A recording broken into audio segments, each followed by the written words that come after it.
আজকে মেখলিগঞ্জ বিধানসভার বিজেপি মনোনীত প্রার্থী দধিরাম রায় মহাশয়ের নমিনেশন জমা দেওয়ার মুহূর্তে সাধারণ মানুষের জনসমাগম বলে দিচ্ছে মেখলিগঞ্জের ভূমিপুত্র দধিরাম রায় মানুষের আশীর্বাদে এবার বিপুল ভোটে জয়যুক্ত হবেন।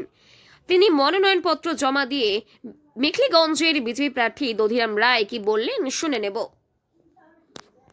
এই এখনই আমাদের নমিনেশন সাবমিশনের কাজ কমপ্লিট হলো। এখন সাবমিশন হয়ে যাওয়ার পরে আমাদের দলীয় সভা চলছে, সেই সভায় আমরা যাচ্ছি। কেমন নমিনেশন সাবমিট আপনার? নমিনেশন সাবমিট যা সরকারি গাইডলাইন আছে ইলেকশন কমিশনের, সেই গাইডলাইন মেনে যা যা ডকুমেন্ট যা বিষয় আছে সেটা দেওয়া হয়েছে। দলীয় কর্মীদের কি বার্তা দিবেন?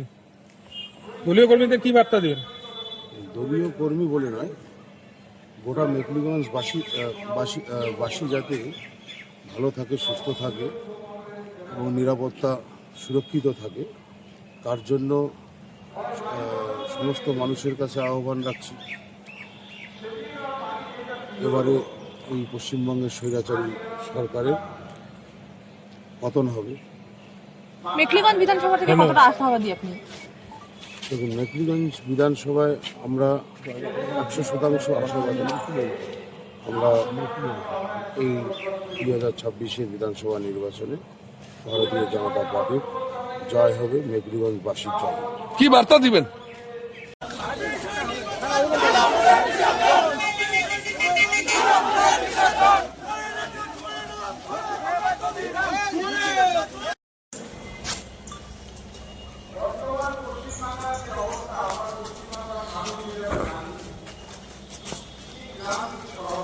দধিবাবু, আজকে নমিনেশন সাবমিট করলেন, কি বলবেন?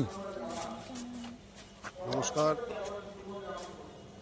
এই এখনই আমাদের নমিনেশন সাবমিশনের কাজ কমপ্লিট হলো।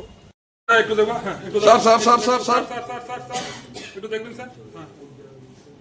দধি